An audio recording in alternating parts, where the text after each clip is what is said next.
Então, abençoados, como disse a mensagem aí, a graça é a ciência de Deus para tratar com o ser humano.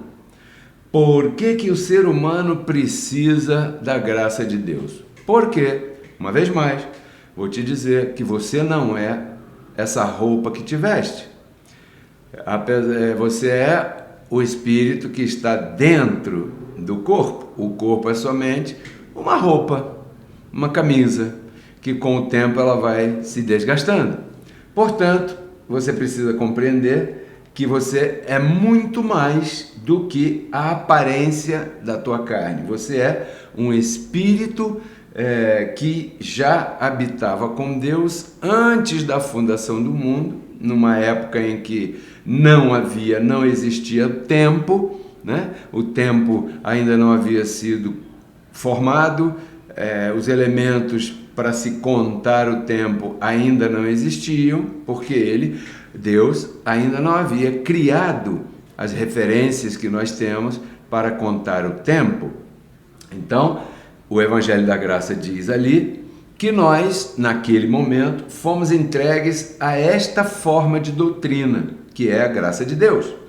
Então, Deus nos revelou esse plano, nos mostrou esse plano, ou seja, Paulo escrevendo para Timóteo num dado momento, ele fala que nós fomos entregues a essa forma de doutrina antes da fundação do mundo, né? E é por isso que o livro de Jó diz que os filhos de Deus, enquanto Deus fundava a terra, os filhos de Deus cantavam e rejubilavam. Por quê? Cantavam e rejubilavam? Porque estavam recebendo da parte de Deus já as informações desta maravilha que é o Evangelho da Graça. Aí, o tempo passou, chegou o momento de você se manifestar aqui na terra, né? Através do ventre de uma mãe, de uma abençoada chamada mulher, que é a sua mamãe. Daí desse ventre você saiu, aí dentro você foi vestido por carne, né? E habitou aqui nessa terra. Quando você começou a participar de carne e sangue, esta carne ela tem o poder de fazer você se esquecer dessas informações, dessa forma de doutrina que foi entregue a você antes da fundação do mundo, como está lá numa das cartas de Paulo a Timóteo. Pois muito bem, mas como você é um filho de Deus, uma filha de Deus, você, durante o teu trajeto aqui nessa terra, você sentiu falta das coisas espirituais. Você começou a notar que alguma coisa estava faltando, não é? E de repente você estava lá naquela religião, lá naquele sistema religioso A, B ou C, não vou rotular, mas você, lá no fundinho, você sabia, caramba, está faltando alguma coisa, eu tenho certeza que está faltando alguma coisa, não é? Não era assim que você pensava quando estava lá nas assembleias? Era assim que você pensava quando estava lá na religião? Era assim. Pois bem, o dia que você ouviu essa palavra, imediatamente era isso que faltava. Por quê? Porque isso para você não é nada novo. A graça na tua vida não é algo novo, é algo que você já tem em espírito, como eu já te falei e vou repetir, que foi dado a você antes da fundação do mundo, mas por ter entrado num corpo de carne, a carne tem uma força tremenda que muita gente lamentavelmente ainda não conhece e outros até duvidam. A carne tem a força de fazer você se esquecer dessa verdade que você recebeu lá. Então, é como se você viesse para cá, vestido de carne agora, e tivesse aí um espaçozinho que só a graça pode preencher.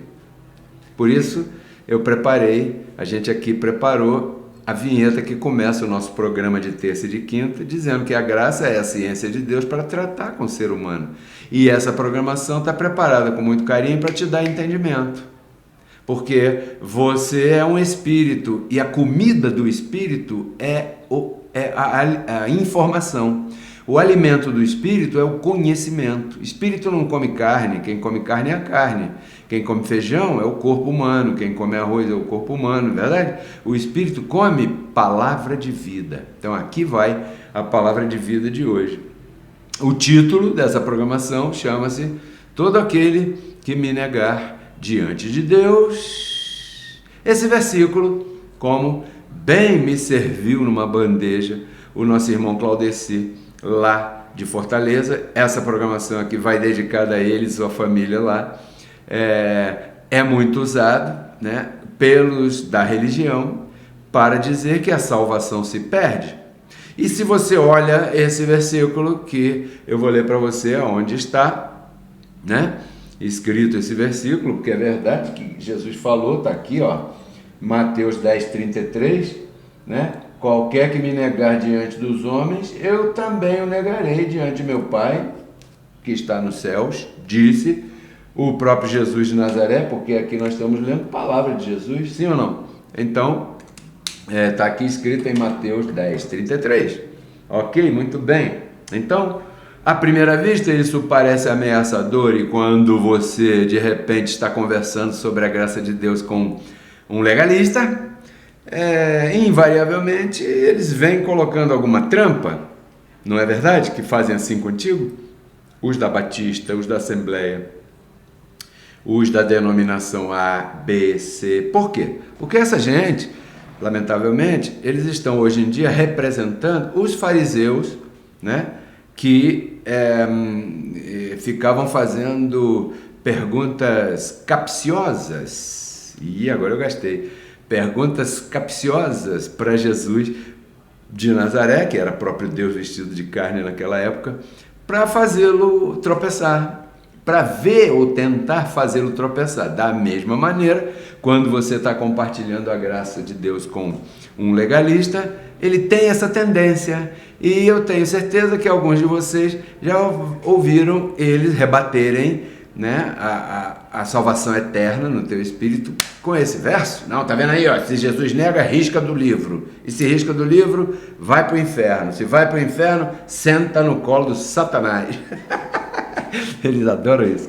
Então, abençoados, esse é um tema que eu chamei aqui. Hoje é estudo bíblico, tá bom? Hoje nós vamos de estudo bíblico e eu tenho certeza que você vai gostar. Então, faz de conta que eu sou o professor Raimundo e você é o aluno da escolinha do professor Raimundo.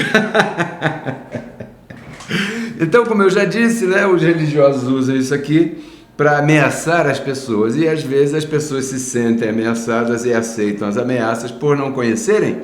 Portanto, você vê que a melhor comida que você pode ter no teu espírito é a informação, não é verdade? Porque quando você conhece, ninguém te engana. Então isso está escrito em Mateus 10:33, como já te disse, e para eles isso aqui significa perder a salvação. E nós sabemos que perder a salvação é impossível, sim ou não?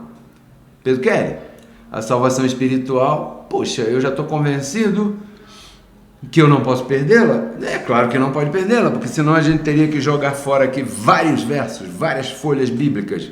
Por exemplo, aquela que está em Romanos capítulo 8, aos que antes conheceu, a estes ele predestinou para serem conformes à imagem de Cristo. Ou seja, agindo Deus, quem é que vai impedir? Ninguém, né? Ninguém. Então, abençoado, se ele diz que você vai ser conforme, você foi preparado para ser conforme a imagem de Cristo, você vai ser conforme a imagem de Cristo, você não pode se perder por nada nessa terra. Se perder no tocante à salvação espiritual, por nada. Nem por isso que você está ouvindo aí de Mateus 10:33, eu já te explico, né? Então, nós sabemos que não é possível perder a salvação espiritual. Nós sabemos que a salvação tem 3 aspectos: tem a salvação espiritual, tem a salvação diária e tem a salvação futura. A salvação espiritual é esta, é a salvação desde antes da fundação do mundo. Aí foi me dada, aí foi carimbada, eu não posso aumentar nem diminuir minha salvação.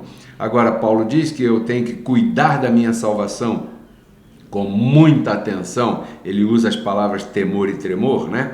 E aí ele não está falando da salvação espiritual, ele está falando da salvação do dia a dia, né? Salvação diária. E a salvação futura é quando nós saímos desse corpo, esse é outro assunto. Então são 3 etapas. A salvação espiritual, esse verso não tem nada a ver com ela, tá bom? Esse verso estava escrito antes da cruz, ou seja, era um pacto diferente, era um pacto em que não havia conhecimento, em que Jesus mesmo dizia assim, perguntaram para ele assim, mestre, por que você fala por parábolas? Ele falou, eu falo para que eles não entendam. Ou seja, tinha um grupo lá que não podia entender, então ele falava por parábolas que era para eles não entenderem nada. E lamentavelmente nos dias de hoje ainda tem gente que não entendeu as parábolas, e hoje nós não estamos mais no tempo de parábolas, estamos no tempo da revelação das parábolas, né? Então esse verso aqui não é uma parábola, mas ele faz parte do velho pacto, onde estava todo mundo morto em pecado. Aqui ninguém tinha comunhão com Deus.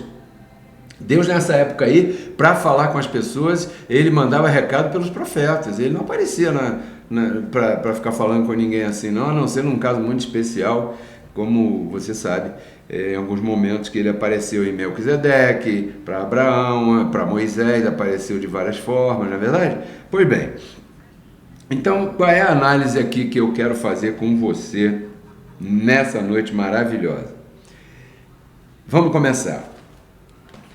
Esses 5 livros do Novo Testamento, ou melhor, os 5 primeiros livros, anota aí, agora é seminário teológico. Esses 5 livros, Mateus, quais são? Vamos repetir aí, ó. Mateus, Marcos, Lucas, João e Atos. São livros históricos. Ou seja, esses livros contam a história com H, quer dizer, fatos reais acontecidos, isso é história com H, não são fábulas, fábula seria histórias com E, né? Isso seria uma fábula, uma lenda do Saci Pererê, do Curupira, esses negócios. Aqui nós estamos falando de história. Mateus, Marcos, Lucas, João e Atos são livros que contam a história de acordo com a visão daquele que viu ou que pesquisou e escreveu. Mateus escreveu, Marcos escreveu, né? Lucas escreveu, João escreveu e Lucas também escreveu Atos, né? O livro de Atos dos Apóstolos. Então, no Novo Testamento, os 5 primeiros livros são livros históricos, né, que contam a história daquela época. Eu vou te provar aqui um detalhe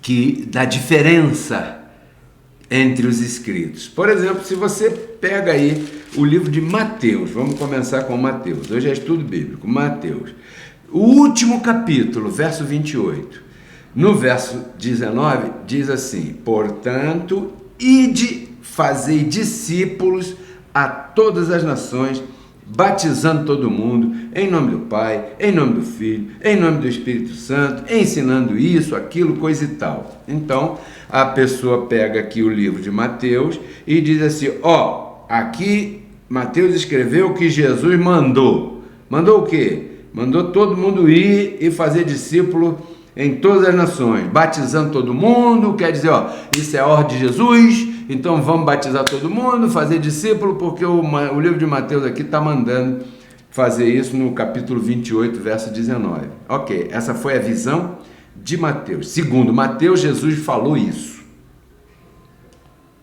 Ok? Pegou aí? Então vamos para o segundo livro. O segundo livro é o livro de Marcos, né? O livro de Marcos. No livro de Marcos, no último capítulo também, deixa eu ver qual é o verso, verso 15, o último capítulo é o capítulo 16, né? Do verso 15 em diante, ele diz assim, e Jesus lhes disse, agora é Marcos, é outra pessoa, é outro sujeito, é uma pessoa diferente de Mateus, né? Contemporâneo sim, escreveu mais ou menos na mesma época, mas olha o que ele escreveu aqui no final. Mateus disse, Jesus mandou ir, batizar todo mundo, não sei o quê. E Marcos falou aqui, Jesus falou o seguinte, ide por todo mundo, pregai o evangelho a toda criatura, e aquele que crê e for batizado vai ser salvo. Mas aquele que não crê vai ser condenado. Ok? Muito bem. tal. Então isso foi o que Marcos escreveu. Se bem que há controvérsias aqui, porque aqueles que estudaram um pouco mais, como eu tive esse privilégio, essa oportunidade, sabem que o livro de Marcos, nem todo ele faz parte dos manuscritos originais. Mas isso é outro assunto. Vamos dar esse benefício aqui, vamos deixar isso assim. Então, o Mateus disse que Jesus falou uma coisa. O Marcos disse que Jesus já falou mais ou menos a mesma coisa. Porque se você compara o que Mateus disse que Jesus mandou e o que Marcos escreveu dizendo que foi Jesus que mandou, você vai ver que já tem uma discrepância. Mas vamos ao terceiro livro. Qual é o terceiro livro? Lucas. Ah, então vamos ver Lucas também, Pedro Kelly? Vamos. Hoje é estudo bíblico. Lucas, no último capítulo aqui, ó, presta atenção, vai dizer aqui, capítulo quem? Capítulo 24, olha. Lucas 24, né? Versículo 49. Olha o que Lucas disse. Olha, gente, Jesus falou para fazer o seguinte: eis que eu vos enviarei a promessa do meu Pai sobre vós, porém, fiquem na cidade de Jerusalém até que vocês sejam investidos de poder que vem do alto. Espera aí, Pedro Kelly. Mateus falou que Jesus disse para ir todo mundo batizar, em nome do Pai, do Filho e do Espírito Santo, amém. Marcos falou para ir e batizar e pregar, e quem não crê está condenado, vai para o quinto dos infernos. E Lucas já falou para não ir para lugar nenhum. Rapaz, então falta um, né?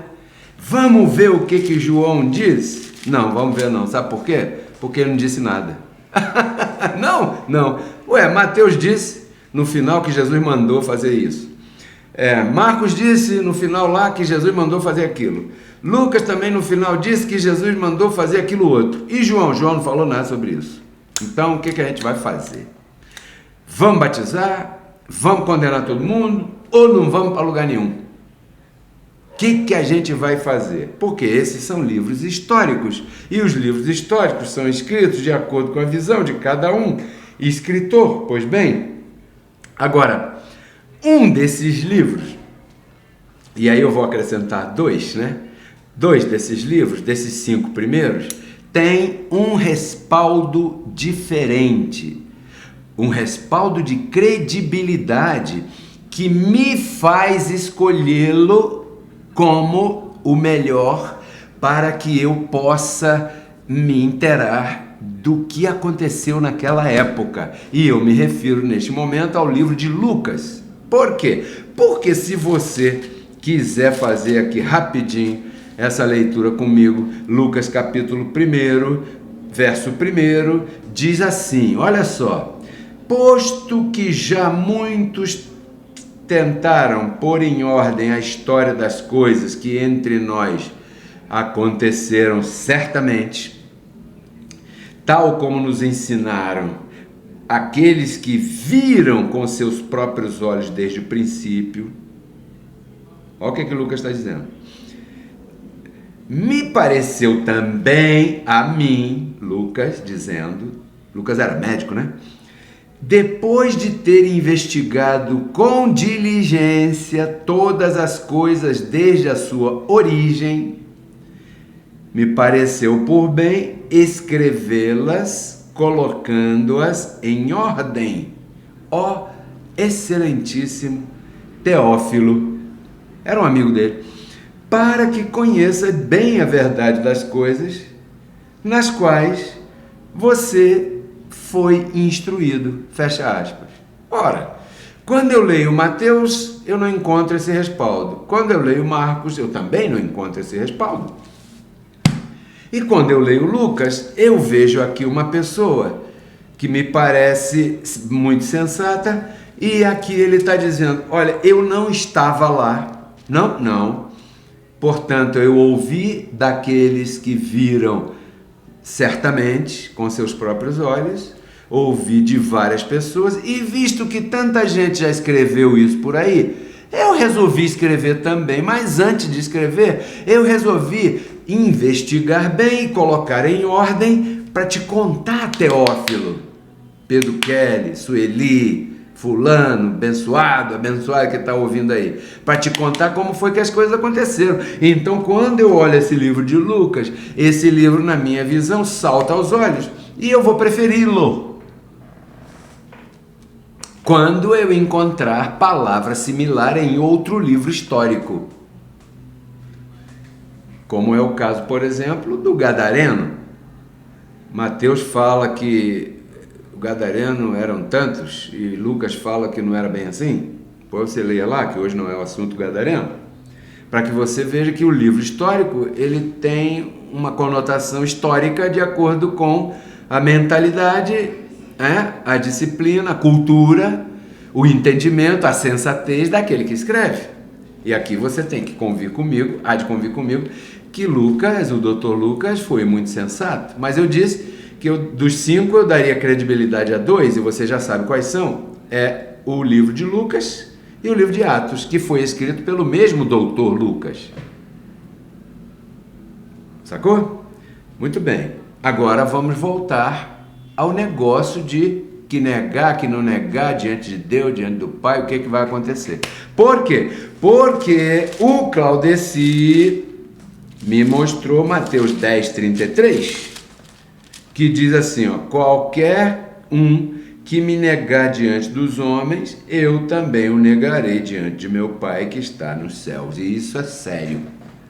A coisa fica séria. Sim ou não? É verdade. Aí, você procura a correspondência e acha a mesma coisa escrita por aquele que investigou melhor, aquele que colocou em ordem. Vamos ver o que Lucas falou? Vamos ver? Lucas 12, versos 8 e 9. Você me acompanha? Anota aí, abre aspas. Pois eu vos digo que todo aquele que me confessar diante dos homens, também o Filho do Homem o confessará diante dos anjos de Deus. Verso 9. Mas aquele que me negar diante dos homens, será negado diante dos anjos de Deus. Fecha aspas. Posto, visto, ouvido, entendido o que eu vos falei a respeito desses livros do início do chamado Novo Testamento, com qual dos dois você vai preferir, se eles estão falando a mesma coisa? Hein, Claudeci?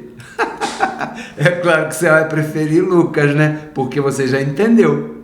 Tenho certeza disso. Vamos ler de novo? Aqui, todo aquele que me confessar diante dos homens, também o próprio Cristo, o próprio Deus, o Filho do Homem, lhe confessará diante dos anjos de Deus. Mas aquele que me negar diante dos homens será negado diante dos anjos de Deus. Aqui é um problema de confissão, de declaração, em relação à cobertura angelical que nós temos. Isso é tudo que ele está falando aqui. Não é mais nada diferente do que ele está falando aqui. Você me entende? O que eu estou querendo te aclarar nesse momento. Agora eu quero te mostrar aqui uma outra coisa para a gente terminar em grande estilo. 2 a Timóteo, capítulo 2. Olha o que diz aqui. Hoje é estudo bíblico, né? Verso 12. Diz assim, aqui, se sofremos com ele... Não, mas peraí.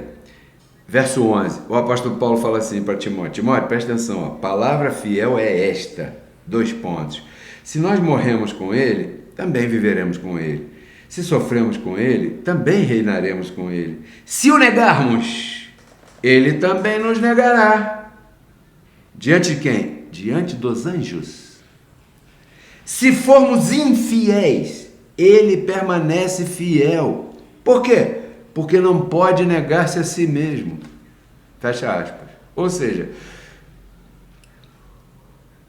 não poder negar-se a si mesmo significa que ele não pode agora tirar a tua salvação por qualquer palavra que você diga. Mesmo que a tua palavra seja ofensiva a Deus. Porque a graça supera qualquer ofensa que qualquer um de nós possa, lamentavelmente, por causa da carne, vir a fazer. Debaixo da graça, todos vocês, todos nós estamos cobertos totalmente. Vou ler de novo. Se o negarmos, ele também nos negará. Mas, e se formos infiéis? Ele permanece fiel, porque não pode negar-se a si mesmo.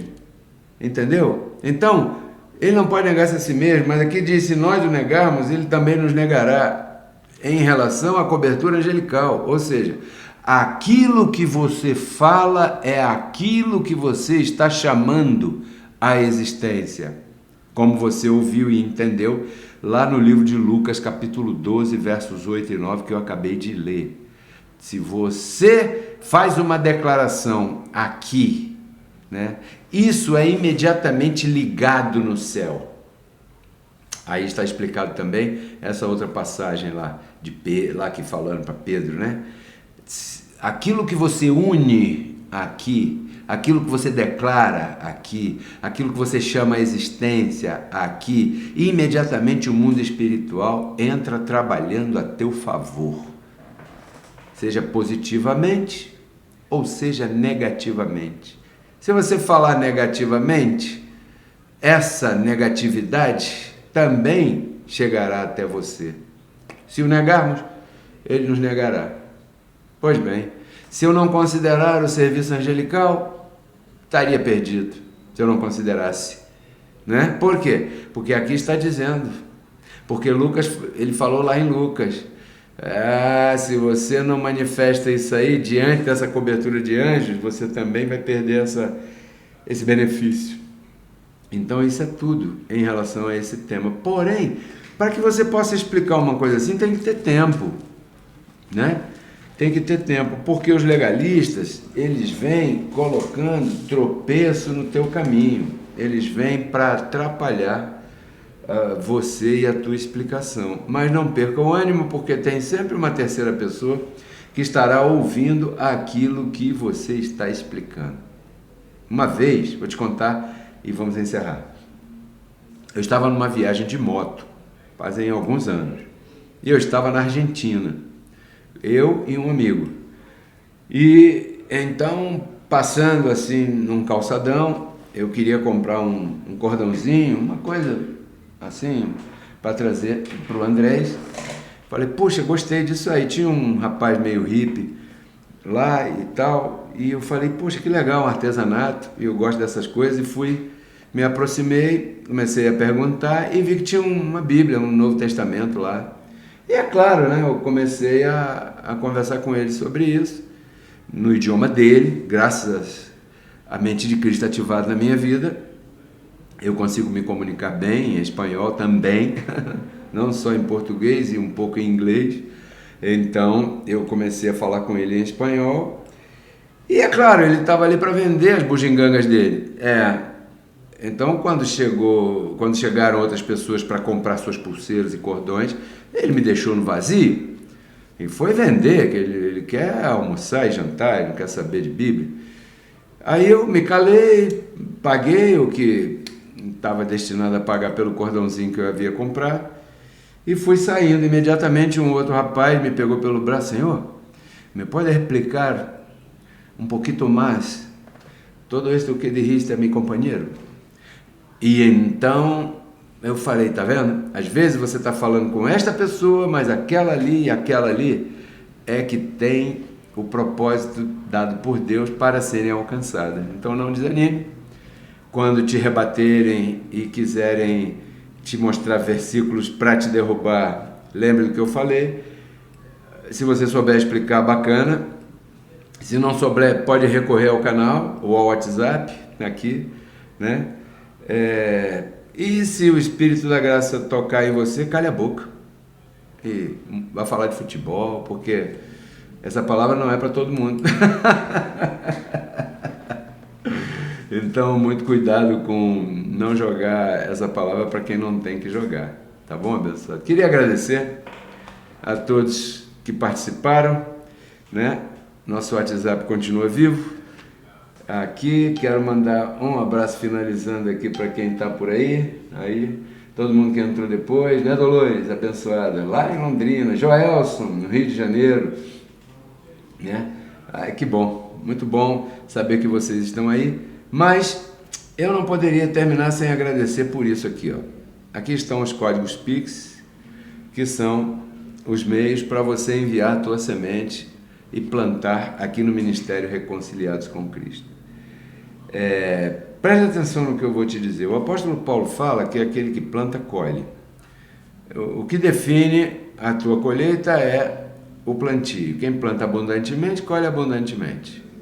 Quem planta escassamente, colherá escassamente. Claro, isso é justo, porque esse é o pacto em que se manifesta a justiça de Deus na nossa vida.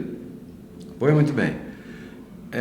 Eu declaro você plantando abundantemente. O apóstolo Paulo diz que Deus dá semente a quem semeia. E pão para comer, ou seja, semente é uma coisa e pão é outra. Semente é para semear, pão não é para semear, é para comer. Então coma o pão, mas não coma a semente. Semeia a semente, mas não semeia o pão, porque aí você estaria ferindo uma cobertura, né? Uma cobertura sensata. Sede sóbrios. No nosso culto racional, a gente entende que um ministério como esse, desse tamanho como o nosso, para ele estar no ar com tanta coisa, com tanta engrenagem, só está no ar por causa da semente de toda essa maravilhosa audiência que está ao nosso alcance, a qual nesse momento eu agradeço e declaro abundância na tua vida. Até a nossa próxima reunião. Sabe qual é o tema de domingo? Já tem o tema. É assim, ó, já até anotei aqui, ó. O Ministério da Má Educação. Tá vendo um rolo tão grande aí com o negócio de Ministério da Educação, né? Então eu quero falar do Ministério da Má Educação. Domingo às 10h30 da manhã, ao vivo. Eu te espero juntamente com todos os teus, para que você possa reinar em vida, tá bom? Vou ficar por aqui. Desfrute da tua noite com a pessoa que você ama, com a tua família. Muito agradecido por compartilhar. Tudo isso eu compartilho com você, para que você renove sua mente e transforme a tua vida. Até a próxima. Tchau.